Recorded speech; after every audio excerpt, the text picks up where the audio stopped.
మొత్తానికి కూడా తెలిసిపోయిందండి. మళ్ళీ వస్తాను మాణిక్యాలరావు గారు. రజనీ గారు ఉన్నారు, జనసేన పార్టీ అధికార ప్రతినిధి, సీనియర్ అడ్వకేట్ కన్నా రజనీ గారు. రజనీ గారు గుడ్ ఈవినింగ్ అండి. గుడ్ ఈవినింగ్ అండి. సో ఏంటి రజనీ గారు, మొత్తానికి పాపం జగన్ గారు అధికారంలో ఉన్నప్పుడు, సో ఆయన బాగున్నప్పుడు ఆయన చుట్టూ చేరి ఉన్నటువంటి ఎవరైతే నాయకులు ఉన్నారో ఆయన పరిస్థితి బాగలేనప్పుడు వాళ్ళందరూ కూడా వెళ్ళిపోయి వారి వ్యాపారాలు, ఏదో వారి పనులు వారు చేసుకుంటూ ఉన్నారు, పార్టీని వదిలేశారు. సో కాబట్టి జగన్మోహన్ రెడ్డి గారు కాస్త ఆవేదనతో, బాధతో ఉన్నారు.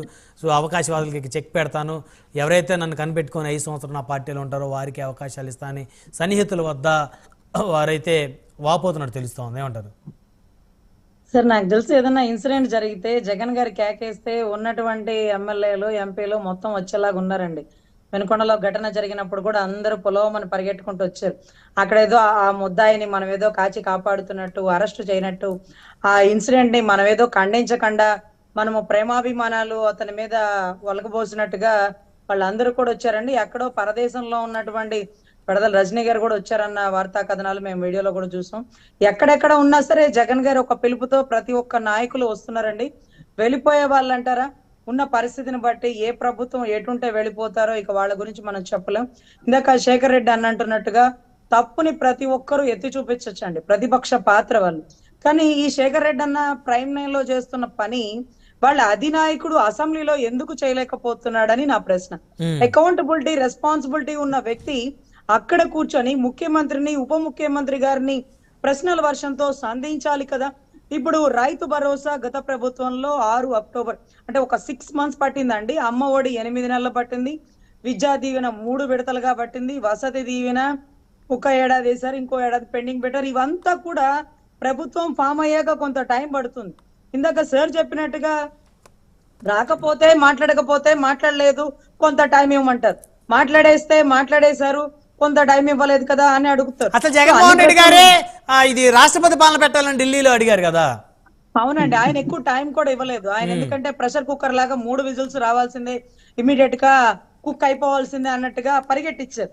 ప్రజాస్వామ్యం గురించి, ప్రజాస్వామ్యం కూని అయిపోతుందని ఢిల్లీలో జంతర్ మంతర్ లో కూర్చుంటే పార్లమెంట్ లో సెషన్స్ జరుగుతుందండి. ఫైనాన్షియల్ బడ్జెట్ల గురించి జరుగుతున్న మూమెంట్.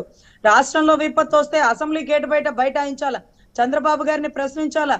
అప్పుడు ఎంతమందో చనిపోయారని చెప్పారు కదండి, 60 40 మరి ఏదో లెక్కిచ్చారు చూడండి. ఆయన ఇప్పుడు 40 అంటున్నారు శేఖర్ రెడ్డి గారు. ఓవరాల్ గా జరిగిన క్రైమ్స్ గురించి ఆ కుటుంబానికి ఎక్స్గ్రేషియా ప్రకటించండి అని అసెంబ్లీ గేట్ బయట బైఠాయించాల్సింది వదిలేసి ప్రతిసారి ఢిల్లీ వెళ్తారండి, ఢిల్లీలో ఏదో దాచిపెట్టినట్టుగా.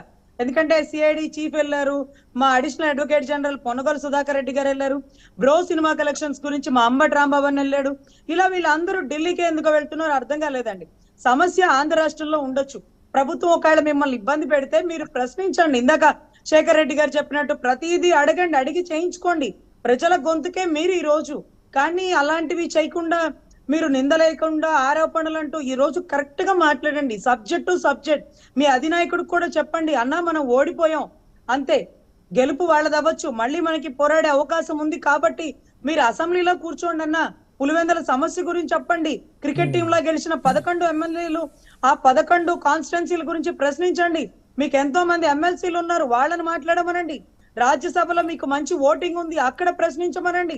ఇవంతా వదిలేసి రోడ్ల బయట గేటాయిస్తాను, జంతర్ మంతర్ లో ధర్నాలు చేస్తానంటే ప్రజలకు మీరు ఎలా వినపడతారు సార్? ఈ రోజు మీరు ఒక క్వశ్చన్ అడుగుతారు, నేను ఒక సమాధానం చెప్తా. మన గొంతుకు ఎవరన్నా వింటారా అండి? అసెంబ్లీలో ఆయన మాట్లాడాలి, దగ్గరుండి కొన్ని ఫండ్ రిలీజ్ చేయించుకోవాలి. అలాంటిది వదిలేసి మీరు నేను పిచ్చాపాటి మాట్లాడుకున్నట్టుగా డిబేట్ లో మాట్లాడుకుంటే రెస్పాన్సిబిలిటీ, అకౌంటబిలిటీ అనే పదాలకి మీ అధినాయకుడు ఏమర్థం చెప్పినట్టండి? ఈ రోజు టైం పడుతుంది 1 by 1 పథకాలు రిలీజ్ చేయడానికి. ఒకటోసారి, రెండోసారి, మూడోసారి అని సర్కారు వారి పాట మీరు 1000 రూపాయలు పెంచడానికి 3 దఫాలు పెడితే ఏకదమ్ ఒకేసారి 1000 రూపాయలు పెంచి అన్నమాట నిలబెట్టుకున్న చంద్రబాబు మీ గారు కనపట్లేదా? 5 రూపాయలతో అన్న భోజనం, అన్న క్యాంటీన్ అంటూ ఏదైతే ప్రతి ఒక్క ఏదైతే కుటుంబాలన్నీ రోడ్ల మీద అండి. ఈ రోజు బస్ స్టాండ్ దగ్గర, రైల్వే స్టేషన్ల దగ్గర, హోటల్స్ దగ్గర ఎన్ని చోట్ల 5 రూపాయలకి భోజనం పెడుతుంటే మాకు చెన్నై గుర్తొస్తుందని ఎంతో మంది వలస వాళ్ళు అడిగారండి.